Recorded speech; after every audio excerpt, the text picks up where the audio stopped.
More and more ranges are installing electronic target systems. It's no different here in Illinois, as I do a large portion of my shooting on these types of targets.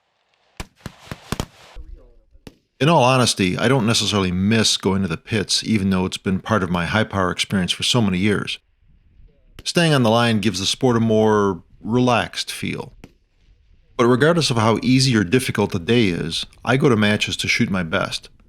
I also expect each of my shots to be scored according to how I pointed them at the target. Let me show you a couple of experiences I had last year when shooting on these electronic target systems. Wait, before we get started, let me put my opinions regarding these target systems into context. As an engineer, I understand the limitations of technology. Nothing is perfect, and I don't expect electronic targets to be either. But what I do expect is for the target system to provide an equivalent scoring experience for the competitor to manually operated targets. This means that competitors will have the same level of confidence in how their target is scored, whether it's done by humans or electrons. Now let's get back to my experiences from last year. The first one is from May. I had just received my rebarreled upper and took it to a match for the first time. I set up on the firing line with my shooting equipment as well as my tablet to be able to see scoring from the target system. I put on last year's standing zero, adjusted my natural point of aim, loaded the rifle, and fired my first shot. That impact was so much further to the left than I wanted, so I was glad I had a chart showing me that I needed to come 20 clicks right to correct from the 7 ring. The second sighter was higher than my call, so I adjusted once again and then started on my record shots. Since we shoot sitting right after standing, I wasn't able to get a picture of the paper target until after I had fired both stages. The superimposed output from the target system is on the right, while the real-world result is on the left. Feel free to pause the video and compare the electronic shot locations with the holes on paper. We then moved back to the 300-yard line and shot rapid fire.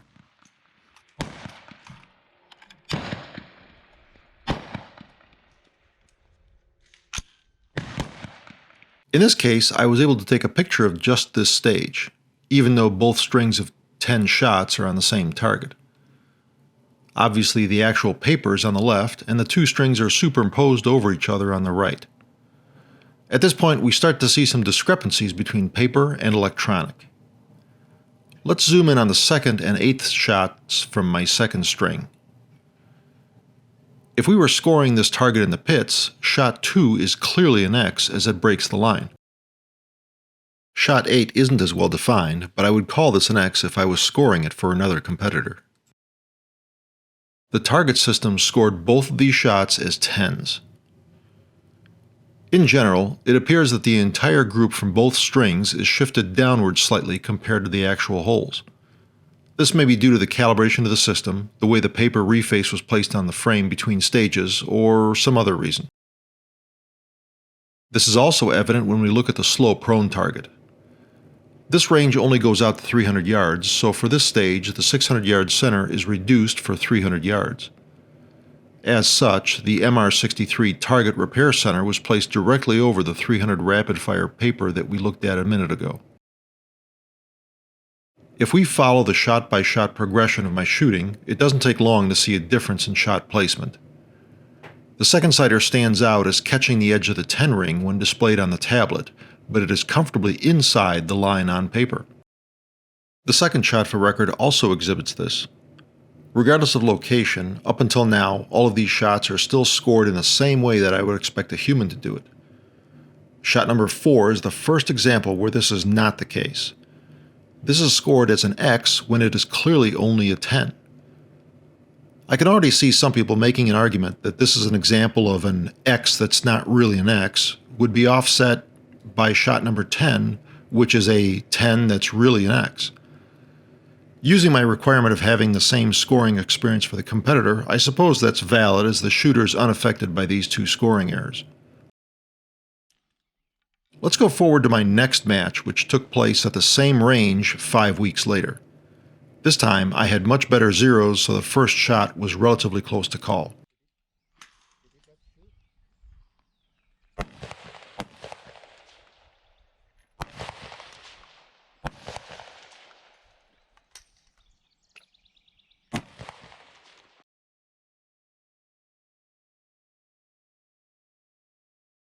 Once I had shot my sitting, I was able to get a photo of the paper target.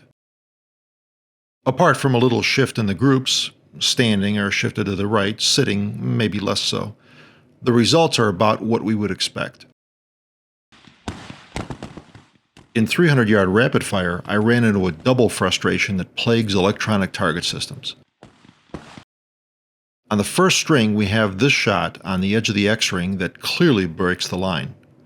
Yet the system scores this as a 10. There's no offsetting 10 that was scored as an X on the other side, so this X is lost. On the second string, I experienced what I consider to be the most frustrating part of these electronic target systems: the dreaded missing shot. I certainly fired 10 shots, as my video footage will bear out, but the tablet only displayed these 9 shots. An examination of the actual target reveals that this shot appears to be the missing one. Now, we don't have the resources to have a person downrange examining every target face after each string, so our rules give the shooter the option of filling in the missing shot equal to the lowest value on the string or the lowest value shot from a refire string. In my case, this string had a 9, so I chose to accept the 9 for the missing shot, as I didn't feel like shooting another 10 rounds just to try to shoot it clean.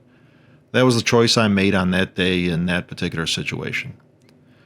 But the point is that I had fired a 10, but due to the target system missing a shot, I received a 9.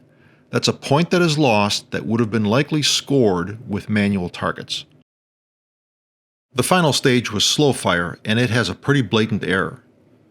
Shot number 12 broke high, but it's obviously in the line and would score a 10 under normal circumstances. However, the target system interpreted this as a 9 and scored it as such. So in the final tally, I lost 2 points and 1 X on this day, simply due to the target system not performing as well as a human. Those are examples of a target system being just slightly off from the actual shot location. Let's look at what happens when the error is a little more pronounced. I didn't film this, but several years ago I went to a team match at a range that had set up electronic targets. I was coaching a shooter in standing, the target faces were brand new, and his shots would be the first ones on the target.